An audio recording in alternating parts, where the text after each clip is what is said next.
The Guild is Maximum Lawyers' community of legal entrepreneurs who are taking their businesses and lives to the next level. As a Guild member, you'll build relationships, be held accountable, and learn strategies specifically designed to get you unstuck and accelerate your plan for growth. Members are also granted exclusive access to masterminds hosted around the country. Our next event is coming up, and we're heading to Scottsdale, Arizona. There's something truly magical about the power of these in-person connections where real-time breakthroughs happen. Picture this. You're surrounded by like-minded law firm owners tackling your business and mindset challenges together. The energy is electric, the insights are transformative, and the results are game-changing. Investing in yourself is the best decision you'll ever make. The knowledge, strategies, and breakthroughs you'll gain are priceless assets that will supercharge your practice and propel you forward. Join the Guild and secure your ticket to Scottsdale at the best possible price by visiting maxlawevents.com.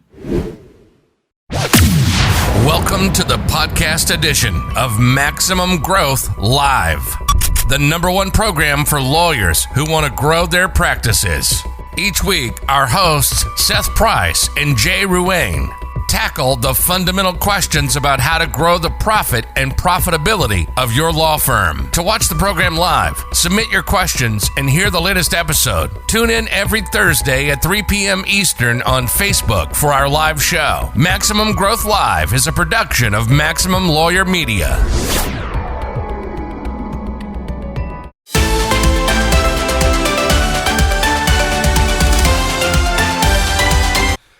Hello, and welcome to another Tuesday show of Maximum Growth Live. I am your host, Jay Ruane, CEO of FirmFlex Social Media Marketing for Lawyers, as well as managing partner of Ruane Attorneys here in Connecticut. And with me, back on the right side, Seth Price. Seth of Blue Shark Digital SEO for law firms, as well as Price Benowitz, your DC, Maryland, Virginia, South Carolina, soon to be dominating the East Coast. Price Benowitz. Seth, how are you doing this week? Doing well, Jay. Doing well. Great to be here with you. Yeah. So let me tell you. Fill you in. You know, it was a crazy weekend. Got to play baseball all weekend with my kids, which was awesome. Spent a lot of time on my Peloton. I know a lot of people know we've talked about it. I actually calculated it, and I actually did more miles on my Peloton last week than I drove last week. Wow. Which is the new world. So it's a little bit crazy. But we had a phenomenal show last Thursday, and I don't know about you, but for me personally, I must have gotten 40 or 50 DMs of people saying, I love this hack. Can you give me a little more feedback? That type of thing. People were loving our hack episode. What kind of feedback did you get? No, absolutely. I think people were digging deep saying, hey, these are things that I could put to work. And for me, as you know, I've always preached this. Going to conferences, when we did that. Remember, we used to go to conferences, get on a plane and go somewhere? I love the idea of getting out of the office, but what we would do is it would take us 3 days of sitting in a conference room, listening to people speak, taking notes, and then on the way home, I would condense those notes. I advocated doing that and then prioritizing a top 10 things, the 3 or 4 things you need to do right away, the 3 things you may put on the back burner, and the 3 or 4 things that you say, yeah, it's a good idea, but I'm not getting to it right away. And what I loved about our hack show is, to me, it was an amalgamation of those great ideas without having to spend 3 days at a conference. People were able to get these things. And even for myself, some of the stuff you're talking about, I'm putting into place things. In what I have noticed about that whole sort of ethos of going to a conference and hearing stuff, there's stuff you've heard before, but it takes hearing it X number of times before you either push yourself to do it or it gets prioritized based on what's going on in your life with resources, money, and staff at any given time. Absolutely. And and one of the things that we did in our office was right after Thursday's shows, I actually sat down with my team and we developed a system for that post-contact follow-up. It involves adding them to our respective email lists, making sure that we have all their contact information in our CRM, sending them a follow-up note card, sending them a connection to connect on LinkedIn, all of those things that you need to do. So we now have a system for it. You know, I'm a systems guy. So thanks for that tip, and I hope you got something out of the stuff. I'm waiting for FirmFlex. They're very busy. The phones seem to be blowing up. I can't get through because I want to do the Ask a Lawyer Facebook piece, and I'm waiting for FirmFlex to set it up for me. Yeah, well, actually, we had a meeting today, and we talked about building a system to set those up for lawyers, because you're not the only person that asked about that. Well, I guess I'll be client beta 1. Okay, well, there you go. Well, one of the things that we need to talk about is that at the end of the show, I tease today's show that we have some more hacks to give out. And I guess they're not necessarily lesser hacks, right? It's just, it sort of all fell into the same vein of software that we use to help our practices grow. And so I've got a couple that I use regularly. In fact, I was using one today in connection with some email marketing.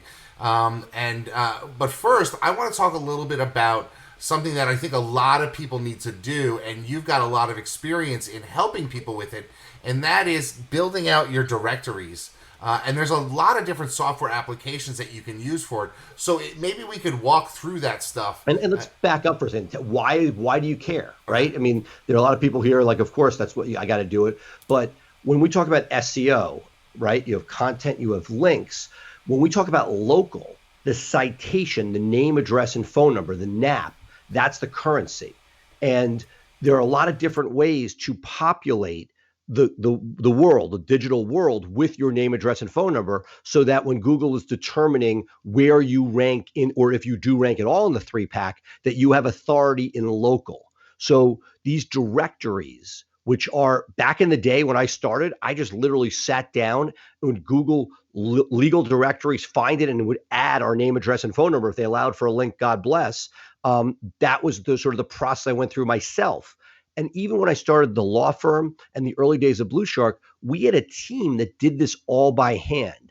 And I was like, hey, you want to do anything right, you do it yourself. But what happened is exponentially, it took on a greater and greater time suck.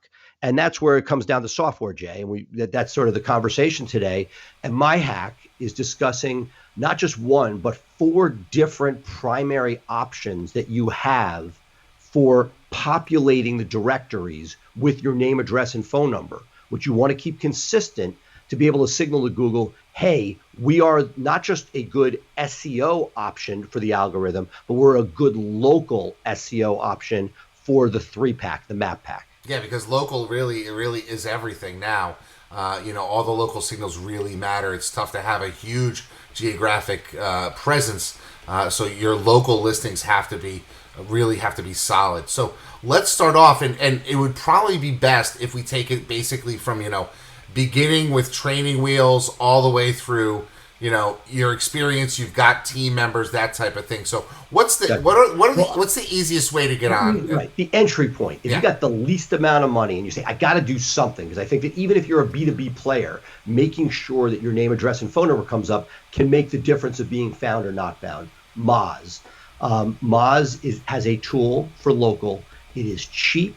It basically gets you to a ton of directories. There are 3 main aggregators. It helps feed you to those, and is sort of the entry point. If you do nothing else, pay Moz around $100 and basically upload your data across the web. It's not set it and forget it, but it's about as close as most things are in life. Okay, so Moz is one, and I think it's like $100 a year or something like that, right? Correct. It's cheap. It's cheap because it's also there's no manual actions. It's literally just a computer algorithm spitting out directory listings to all of the input variables that these directories There are 3 want. main aggregators, and that's what you're paying for. Gotcha. So the fact that you're getting to those 3 main aggregators, that is like a huge. When you do that, that's 80%. That's why if you do nothing else but this, if your competitors aren't doing anything, if you're in a rural spot or a B2B person, this can be a game changer. Similarly, Yext, a little more expensive, but that's the next level.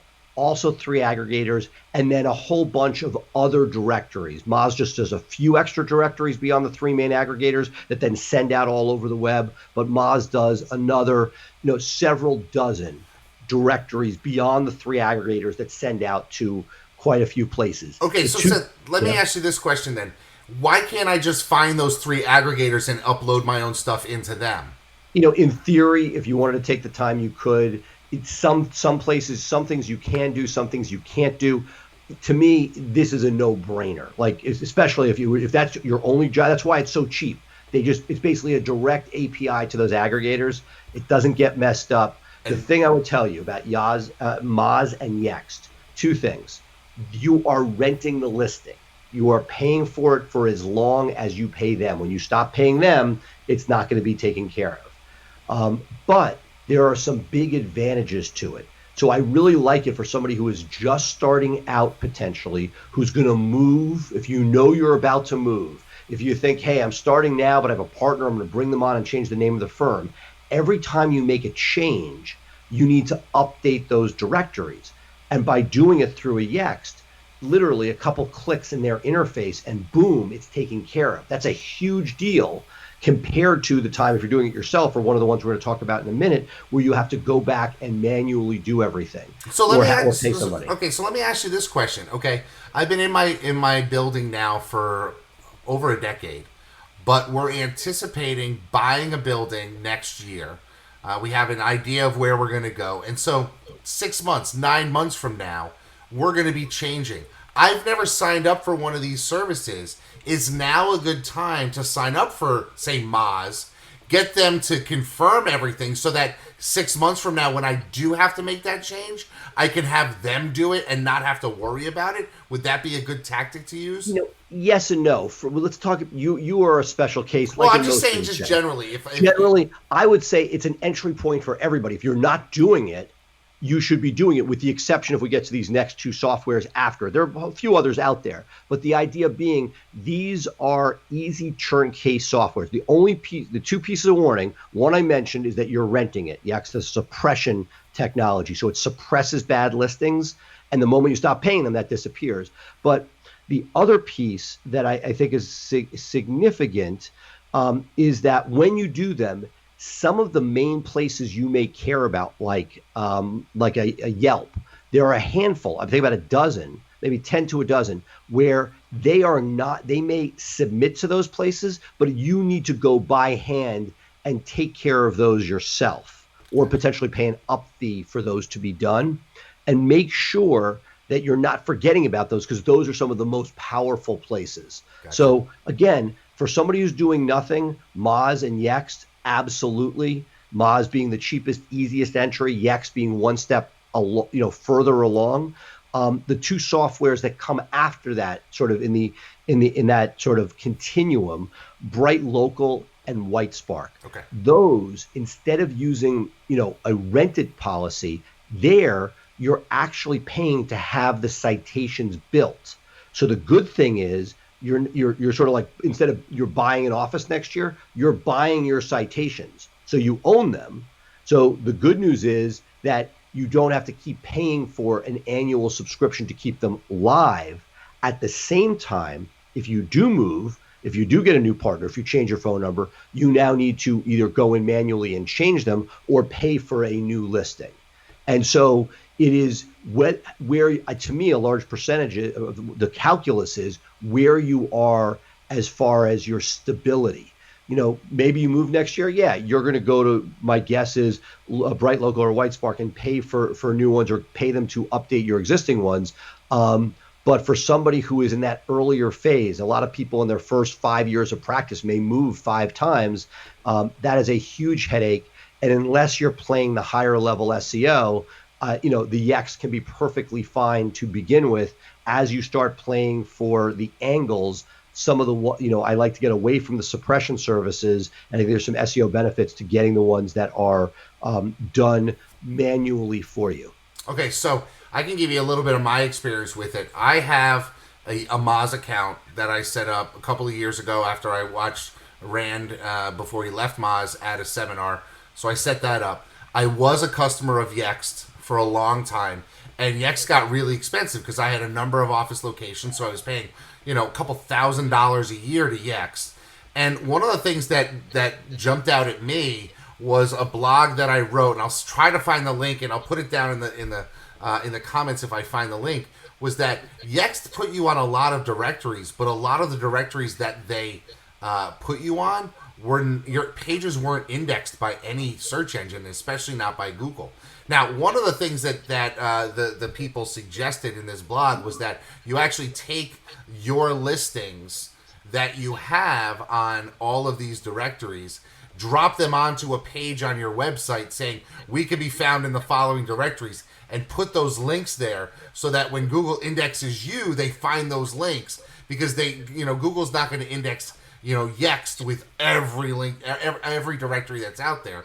But I just wanted to put that out there. But I'm actually And now right, a White Smart we were customer. playing that game. You could have overseas labor go and click through for things. By the time you're getting to that level, and I think you sort of proved my point, as you progress, you will outgrow them. You could outgrow a Yext, and that's when you go and decide, hey, I'm going to do it myself. I'm going to use one of these other tools that are out there in order to create the citations in a way that is most SEO friendly. And so what we did actually is when we launched our new licensed lawyer site, we actually decided to go with WhiteSpark and have them build our directory listings for that brand to see how they did instead of just dumping it on Yext or dumping it on Moz, because we were running into the issue of having two brands at the same address except for a suite number, and we wanted somebody to manually do it. So that's certainly something that people need to consider. Right, and Bright Local, we love it. Gives some extra flexibility, reporting. Again, they're all awesome tools. Figure out what the needs you have are. But it's funny. I've had this conversation with some of my favorite SEOs at when I was at a PubCon. It is definitely a process that people have generally evolved through. And there's a place for each one of them depending on where you are on that spectrum. Absolutely. Okay, so now I've got to give you a couple of different software pieces that you can use because I've got a number of hacks here. So I'm going to give you two right now before we throw it back to Seth. Seth has talked about the importance of adding pictures to your Google My Business listing because Google likes seeing you upload pictures regularly. And they want you to have pictures that are relevant to your practice or relevant to your business. In your case, it's a practice.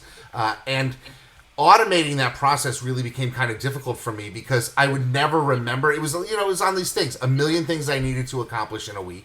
And so what I found, and we can go back, if you want to go back to some of our episodes in April and May when I'm lamenting the problem that I was having with my GMB profile for one of my brands, I found a consultant who was going to help me get restored. And one of his products that he offers is this thing called Local Picks. So I'll put the down below. I'll make sure that you guys have the URL for it. But essentially what it does is you sign up for this service, and I want to say it was $8 a month or something like that. So it's not expensive. And then it is an automated message to you where every 5, 6, 7, 8 days, depending on how many you select, it will send you a text message saying, hey, don't forget it's time to upload a picture to your GMB. Respond with a picture and we'll post it for you. And so it's just reminding you to do it. You grab one of the pictures that you have off of your phone, you respond to it, and boom, they place the picture for you. So it's a way for you to sort of remind yourself to post pictures to your Google My Business profile, and it allows you to sort of take the thought out of it. And that's which I get. Look, and part of our job here is to sort of push back. To me, there are ones I'm like, wow, that's a game changer. To me, put a freaking Google, a calendar alert, and theoretically, you shouldn't be doing it, Jay. I know you love doing this stuff, but this is one where the marketing assistant should be doing this in a perfect world. Oh, absolutely, absolutely. My whole thing is calendars can get missed. Emails, reminders get missed. 95% of text messages are opened within 3 minutes. Absolutely. And so I am moving everything I can to be a text message based reminder because I find that gets me to take action on something, or my team actually to take action on something that's a lot faster than expecting somebody to check their email and remember to do it. Well, then I got a question for you as Mr. Systems. Is there any way to set on your Google Calendar to have the appointment reminder come as a text rather than as an email?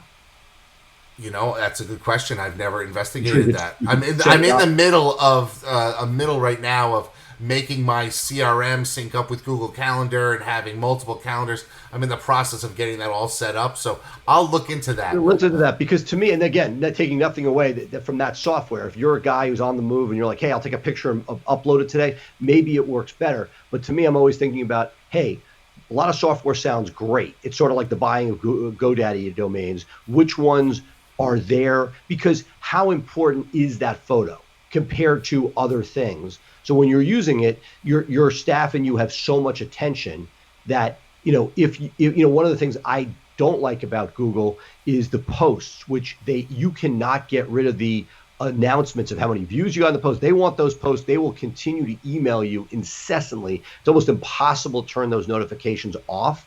And so the idea is prioritizing what are the things that will actually make you money versus, yeah, it'd be nice to have more photos, but if I upload 3 a month or 4 a month rather than on a weekly basis, is it better? Yeah, it's better to do it on a weekly basis, but where do you want to put the prioritization of stopping what you're doing to post something?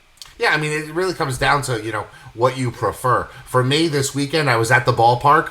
I got the text message. I happened to be on a field where I have a banner for my law office. Took a picture of the banner, set it up. Didn't have to think about it any much more than that. So that's how it worked. It was just but it's taking your time and attention, and that's always the pull and tug, which is we can do it ourselves, but until somebody else is doing it, it's not a Jay Ruane system. It's Jay Ruane's life. Right.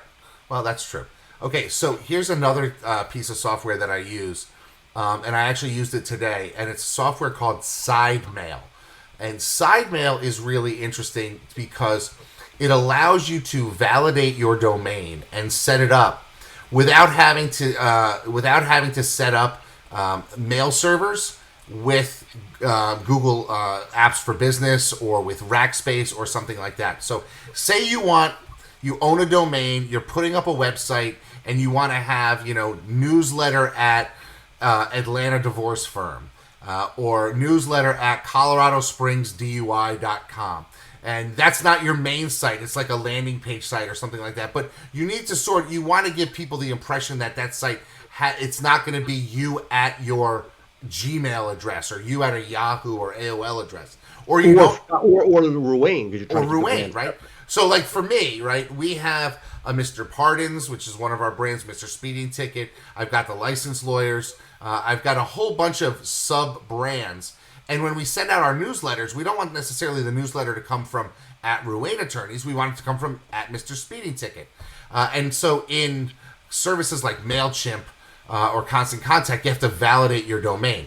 SideMail, for under $100 a year, allows us to send email as that domain. It basically acts as a pass-through. So I'm able to validate a single domain name's email address. I can do multiple ones as well. That's one of the benefits of SideMail. So I can have a custom at the customvanityurl.com email address for as many websites as I have up there without having to go through the added expense of setting up Google Apps or Rackspace or whatever it is to actually have an email box, because all it is it passes through the email to whatever destination email address that you want, and you can send as that email as well. So, question: like with a GoDaddy, you might get info at just thrown in. Right. This is like if you want to do more. If you want to have right. If you want to do more, so I have like leads at or newsletter at. You're using you don't want to go through the whole $5 a month per setting it up with Google Apps. Right, because I'm not going to be using. It's really just a pass through that's going to wind up. It's an alias, right? But right. I need to validate it with the the email program. So I use SideMail to do that. And one benefit, which I'm not sure you thought of, because you have people who have opted in for your lists, but there's an issue. If you get too many people marking you as spam, they can blacklist your URL. I wonder if this is a way to sort of diversify it so that if you're sending something more risky, you could send it from a different domain than Ruane Attorneys. You would hate to see one of these get blacklisted, but it's better than your main, FU domain. Absolutely. So that's one of the reasons why we do it. In fact, we're going to be doing an announcement in 10 days or so, and it's going out to 6,500 lawyers that have opted into another mailing list of ours, but they're not on this topic, but we're going to take a shot at it. And if they mark this as spam, it's not the end of my world. Gotcha. So that's a thing. Now, I want to talk, you had another one. So let's talk about that one. Because I'll conclude with my final one is just a tool that we love around the office for sort of local search, right? We want to know where we are. Like, are you in the 3-pack? Aren't you? And it's very frustrating because you may be sitting at your house and you may do great there in your office, but then what's going on 2 miles away? And so Local Falcon is a tool that essentially allows you to look at an entire jurisdiction with boxes showing finite geography that will allow you to see how you are showing theoretically in the 3-pack, or what your local search is in each of those sub listings geographically. And you'll see that generally, if you're doing your job right, your best results are right at the epicenter of where you are. And as those boxes move away from your epicenter, you're generally doing less well. And so it's fascinating to see where a competitor that might be on the other side of town starts to bump into you as you do it. And while it's not 100%, let's say it's 75%. So don't wig out, based on the results. You got to, double check it. But the idea gives you a good sense as to trends, what's happening. Are you doing well? Are you not doing well? Very broad strokes. We really enjoy using it. It's very addictive. It is addictive. You can get down a rabbit hole really, really quickly on that. The thing about Local Falcon is that you buy credits. So it's not like it's not like a monthly service you have to pay for monthly. You just buy a ton of credits and then use them as you go. But you wind up using a lot that first day because you're doing it. Interesting thing about it is that we actually discovered a competitor who had clearly opted into using a new SEO provider and stuff because we saw them pop up as we ran Local Falcon, and then their presence started to grow larger. And so we were able to sort of track their growth digitally as they started to compete with us in a market because we saw them pop up on Local Falcon. I don't know if I would have found them as a competitor looking for them to take away market share if I had not had that. If your head's in the sand, you're just looking in your immediate place. You don't see what's going on further out from your epicenter. Exactly. Absolutely. The thing that we like it for, and it'd be an entire another episode, is spam, local spam. So what we'll see is as we look at it, we're sort of seeing what's all out there. There are a lot of people, some are overseas bots, some of them are local, who are placing exact match names into the 3-pack, and Google has not figured out how to make that a non-ranking factor. Spam still works in the local 3-pack, and so that it's a cat and mouse game where if you're trying to protect your territory and somebody keeps putting spam there, you're constantly sort of signaling to Google, hey, this is not a real firm, or hey, this is not the real name of the firm. It gives you a sense as to what's out there, who's infringing upon your territory. Yeah, I really like that. That's great. Okay, so I've got two more that I want to talk about. And then when we get done with these two, we're going to take a quick break. And then Ryan's going to come back with another great book review. But the two that I want to talk about is one that I've been talking about for over a year. If you are friends with me on Facebook and you're watching this, you probably recognize that I send out birthday greetings to basically everybody.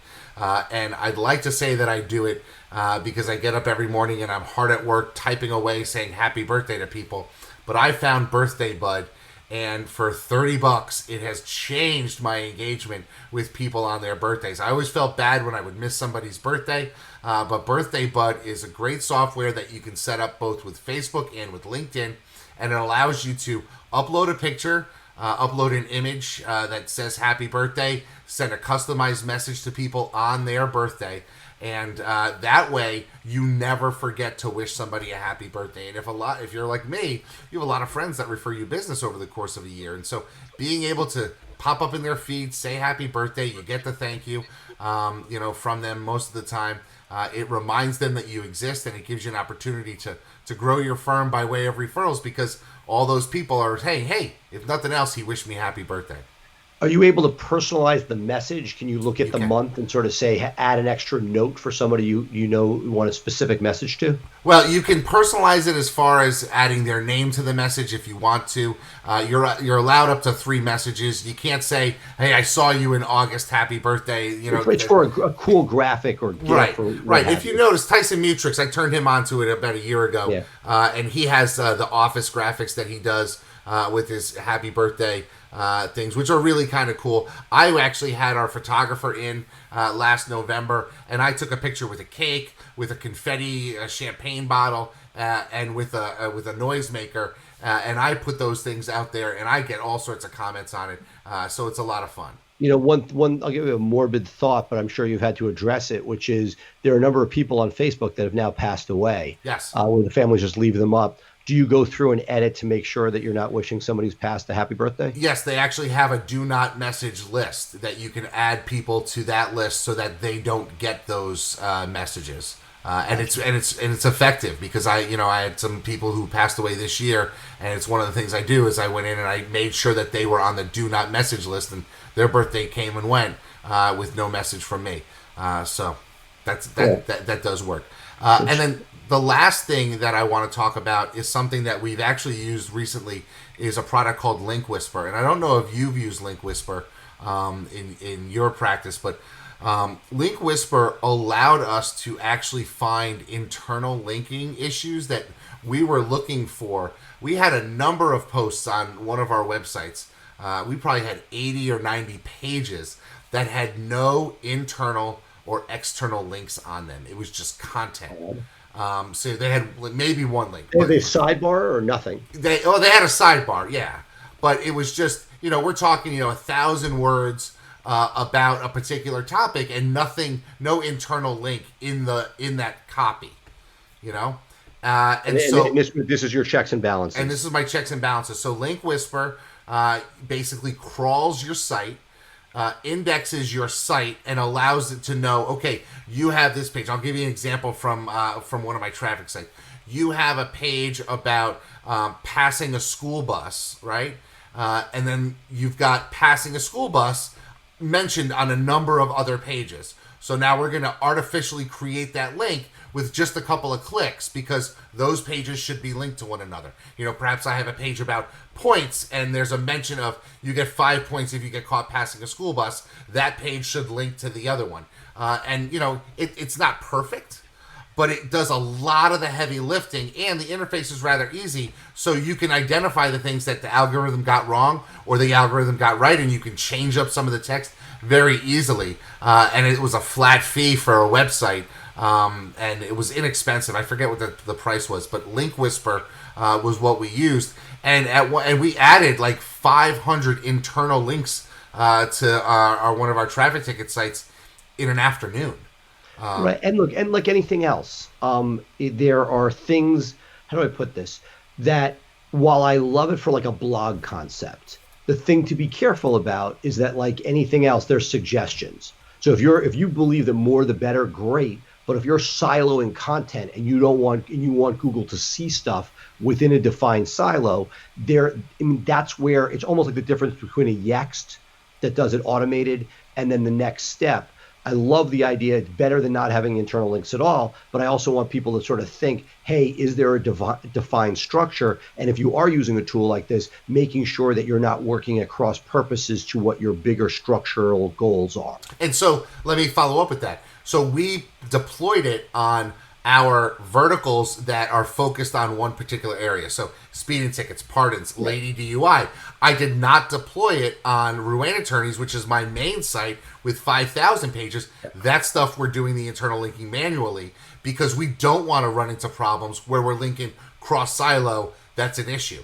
And so basically, when you're throwing the kitchen sink at it, it's going to give you suggestions because, frankly, and from a cost-benefit point of view, you may not put the resources towards internal linking, which is why it said to you, "Hey, dude, you're not internal linking. Great, we can put a bunch. It shows some velocity, and when you're not siloing, it doesn't really matter." Absolutely. So that's a lot, man. We got 4 directory things that people can look at. We've got Local Falcon. We've got the local picks, side mail, B-Day Bud, Birthday Bud, Link Whisper. We've got a lot of software out there, and this is what we wanted to talk about last Thursday. There's a lot of good hacks out there. There's a lot of good products that you can use, but you need to know which ones are real and which ones, could give you a false sense of security, perhaps, and also things that you may not know about just yet.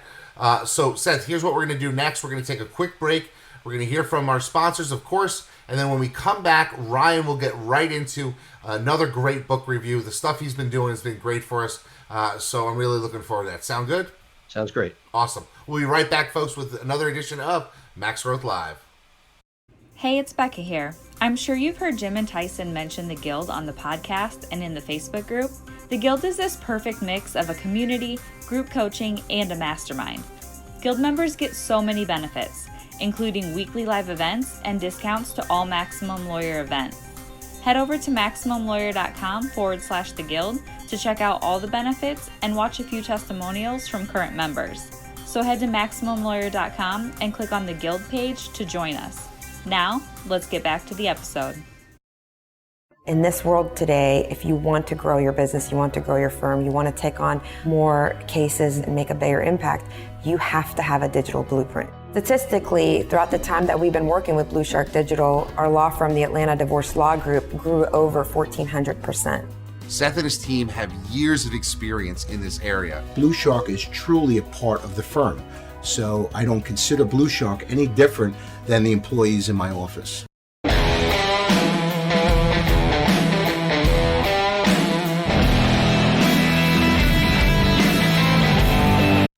Hi, I'm Ryan McKean, and I'm here for this week's episode of Just Book It. And this week I am covering The Marine Corps Way. The Marine Corps Way is one of the very first business books that I read when I was building my firm. And it was recommended to me by Don Keenan, famous plaintiff's lawyer down in Atlanta and former Marine. And I've read a lot of books on leadership, a lot of books on business development, and some of the very, very best books come from the military. And the reason why is, if you think about it, the military is the biggest employer in the country. It has the most human resource and logistics experience of moving, motivating, training people, and training them to do really critical things. So there is a mountain of research that goes into everything the United States military does in terms of leadership and people management. And it's not always intuitive. I think, before I started really reading in this genre, I thought that military leadership was very much top down. The generals told the soldiers what to do, and they did it. But quite the opposite is true. And there are immense leadership lessons that, someone like Gary Vaynerchuk would absolutely recognize going on in the Marine Corps. And, with this book, I just wanted to, give you three takeaways from it. And things that I thought were a little bit interesting and you may be able to use in your practice.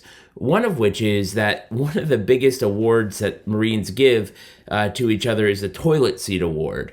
And the Toilet Seat Award is for initiative, somebody who shows a lot of initiative on a project that isn't successful. And the point is to reward and encourage risk, to encourage, smart decision-making, understanding that the outcome isn't always there. And that's going to happen. That's going to happen in cases. That's going to happen with marketing plans. That's going to happen with hires. That's going to happen with, how you're trying to build your firm. I mean, I remember one time I went to some mastermind and I came away with the idea that we should have menus. And so I did this whole thing. I had these little clipboards, and it just didn't work out. But that was toilet seat worthy because I'm trying to improve the culture and I'm taking risks. So, in your organization or for yourself, consider a toilet seat award. People love trophies. They really do.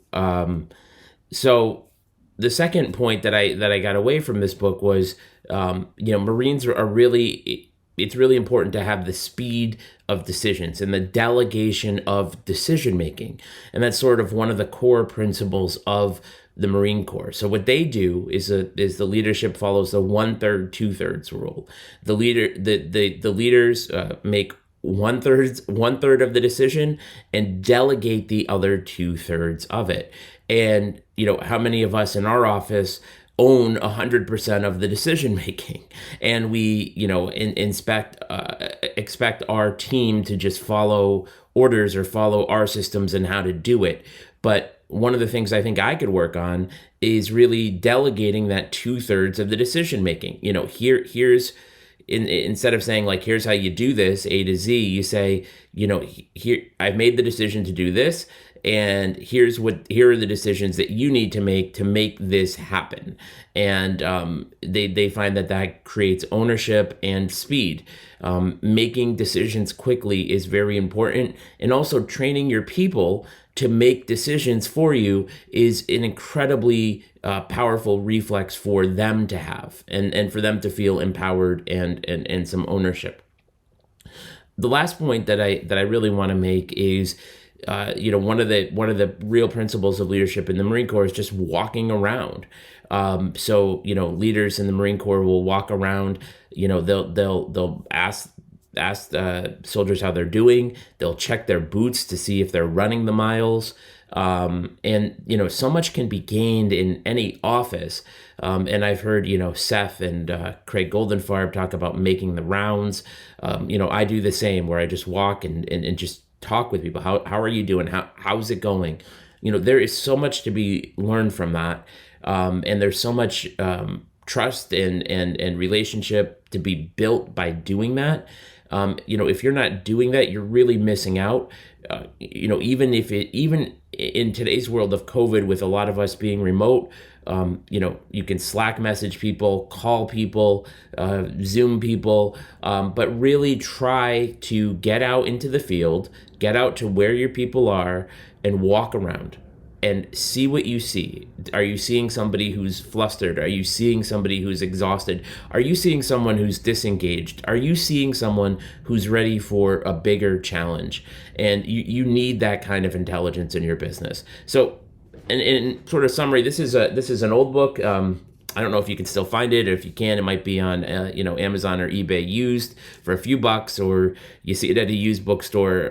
Pick it up. I think that there are a lot of good lessons in this book that you can use in your business. The lawyers who will succeed in the next decade are the ones who are focusing on building their brands where people meet. And there is no place better to build your brand than on social media. With the FirmFlex DIY social media plan, hundreds of lawyers like you are using social media to build their brand and become the one lawyer in their community that people know, like, and trust. By spending even just 5 minutes a day on social media marketing, you can engage with hundreds or thousands of people in your local community who will need your services. By cultivating a network of followers, you build a book of business that you can market to the next decade and beyond. If you are looking for a solution to help you jumpstart your social media marketing, look no further than the DIY plan at getfirmflex.com.